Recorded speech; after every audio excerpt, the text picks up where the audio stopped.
itu Takengon diserang oleh teman-teman dari DI itu. Tapi orang tuh ngobrol di rumah, yaitu termasuk Abu Burih juga di situ, Saryadri, Tugu Ilyas, itu aneh itu menurut saya. Ya satu lagi yang saya orang ini menarik, itu istrinya kan 3. Nah, sekarang saya baru tahu bagaimana kemampuan beliau memanage 3 istri itu. Ya jadi kalau itu yang Pak Muklis tanya, tentu yang saya ingat aja ya, saya tahu dia, saya dari awal tadi sudah sebut didikan Belanda dia. Dia sekolahnya HIS dulu,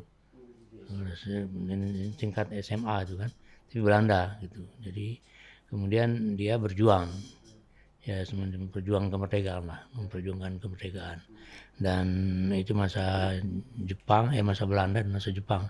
Dan itu yang lama Jepang ya. Dan itu dia terkenal dulu orangnya keras gitu. Banyak itu yang dia pukul-pukul di orang sana. Ya, jadi itu di dalam bukan artinya pukul yang salah ya, tapi memang perlu dipukul kalau enggak. Sehingga untuk membantu pembangunan daerah lah. Gitu. Namanya adalah Raja Abdul Wahab. Raja itu sebenarnya sebutan apa namanya daerah ya. Ya seperti sini mungkin Teku gitu ya.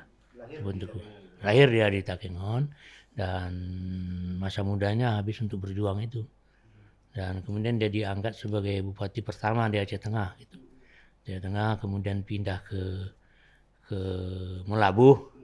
Jadi sudah pernah dia di Melabuh, kemudian PD, kemudian Aceh Besar, kemudian di dalam perjalanan dia juga masa DI ya.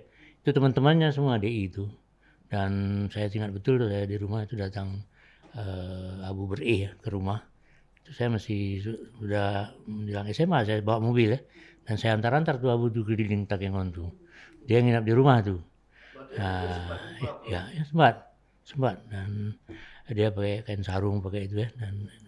Dan uniknya ayah saya itu kan, dulu kan masa DI. Dia kan dari apa? Malam-malam bertempur tuh TNI sama DI. Itu kalau Takengon kita lihat itu di atas tuh ada gunung bukit itu Takengon diserang oleh teman-teman dari DI itu. Tapi orang tuh ngobrol di rumah, yaitu termasuk Abu Burih juga di situ, Saryadri, Tugu Ilyas, itu aneh itu menurut saya. Sekarang saya lihat, kok bisa gitu. Pasukannya tempur gak ada. Tempur. Orang ini bawa Orang, mobil. sekarang menurut terasa itu kayak main-main aja. Nah, kemudian dia pindah beberapa tempat itu kan balik lagi ke Takengon yang kedua kali. Kemudian dia balik lagi ke sini sebagai penguasa pemerintahan Aceh. Makanya itu dia bukan gubernur sebenarnya. Sebagai penguasa Aceh di 2053 sampai 55 kalau nggak salah di sejarahnya itu. Tapi diklaim itu sebagai gubernur karena di catatan dulu pernah jadi gubernur. Ada gambarnya. Nah itu jadi masalah itu pendopo itu. Itu gambar dikira Pak Abdul Wahab Selimut. Nah, dan itu kan waktu Pak Sam gubernur kan saya luruskan, Pak Sam ini ayah saya nih. Pentengong kata Pak Sam. Dia kalau dengan saya begitu suka main-main. Jadi diluruskan lah itu. Dan sejarah persisnya sebenarnya yang saya tahu itu dari Sulaiman, almarhum Dr. Sulaiman. Dr. Sulaiman sejarawan. Nah, dia waktu ke Den Haag memang dia lihat itu semua. Cuma saya sendiri nggak tahu, keluarga kami nggak tahu sejarah dia itu. Ya, ya. Dan jeliteng entah dari mana dia dapat. Nah, dapat dia. Bukan dari saya tuh, karena saya nggak ingat ya, nggak tahu. Loyalnya kepada negara itu saya lihat itu. Dia dulu berhubungan dengan Soekarno tuh. Gitu ya, dan dia loyal sekali gitu pemerintah. Dan di dalam pemberontakan DI dia sebenarnya ikut. Ya, tapi dia tidak kelihatan. Ya, dia makanya diangkat sebagai penguasa karena teman-temannya semua di gunung. Ya, dia yang ada kan ditunjuklah dari sini. Padahal dia orang itu juga. Ya, jadi ada semacam apa juga dia itu kan.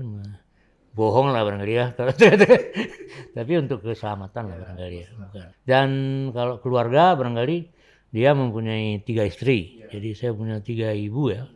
3 orang ibu. Yang pertama itu memang asli orang Gayo. Yang kedua adalah orang Jeram, Melabuh ya, Aceh Barat. Yang ketiga orang Manado. Nah, masing-masing ibu itu melahirkan 4 orang anak. Yang pertama melahirkan 4 orang anak, laki semuanya. Saya paling kecil. Ya, kemudian nomor 2 melahirkan 2 laki, 2 perempuan. Yang ketiga melahirkan satu lagi, 3 perempuan. Yang masih hidup sekarang saudara-saudara saya itu adalah yang dari ibu nomor 3. Itu masih lengkap. Nah, di Jakarta ada di Belanda, di mana. Kalau nomor kawin sama orang Belanda. Oh iya. Jadi yang tua tinggal saya. Yang lain sudah nggak ada. Dan saya nggak ada tanah air lagi, kalau pulang ke Takengon nggak ada tanah air lagi. Itu lahir dari Banda Aceh. Iya, Banda Aceh. Dia kontribusinya yang besar itu memperjuangkan kemerdekaan barangkali ya, karena dia ikut bilang pernah ikut ke Medan kemana bersama-sama ini. Ya, Medan area. Kira-kira begitu ya. Itu mama saya itu sebenarnya kalau saya katakan ya bukan dia ya, banyak orang sebenarnya memang merasa terpanggil untuk berjuang kan. Ya, dia salah satunya barangkali ya.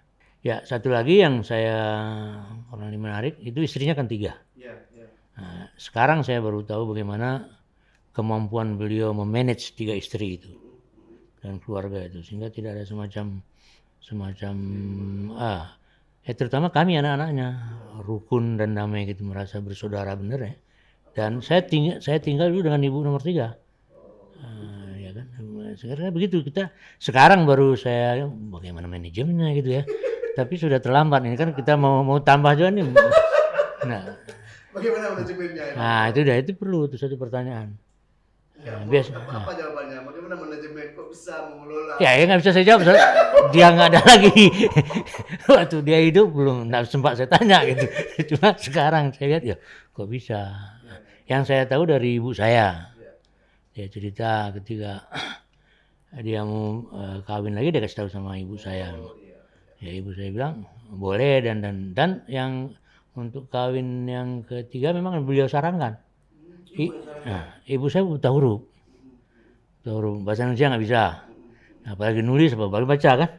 Yang tahu bahasa Arab gitu mana bisa. Kemudian dia paham bahwa ayah ini kan pemimpin ya, bupati mana gitu kan. Dia merasa juga barangkali, udahlah kau cari lagi istri lain yang bisa mendampingi, kira-kira begitu bahasanya sekarang. Tapi saya terjemahkan begitu, dia merasa kepentingan suaminya pada saat itu, karena dia merasa tidak mampu gitu ya. Juga itu satu ilmu bagi saya. Jadi kalau kita memang tidak mampu, nggak usah kita paksa gitu. Berilah kesempatan sama orang lain gitu. Nah itu kira-kira ya. Dan banyak yang saya kutip yang dari kehidupan beliau itu. Ya, jadi itu tadi. Antara lain yang saya sebut tadi, disiplin dan sebagainya, religius itu ya. Nah, itu kira-kira. Nah itu yang sana. Barangkali mengenai dia itu ada di perpustakaan itu. Nasional. Ya, ada. Tapi saya nggak pernah lacak ke situ, bahkan ke Den Haag juga si Sulaiman, Dr. Sulaiman ya, Isa Sulaiman. Dia pulang lah, dia cerita, bapak rumahnya begini. Oh ya. Saya sendiri nggak tahu gitu. Ya baik, ya, mudah-mudahan ada manfaatnya ya. Baik, terima kasih. Jika video ini bermanfaat untuk Anda, silakan subscribe, like, dan nyalakan loncengnya.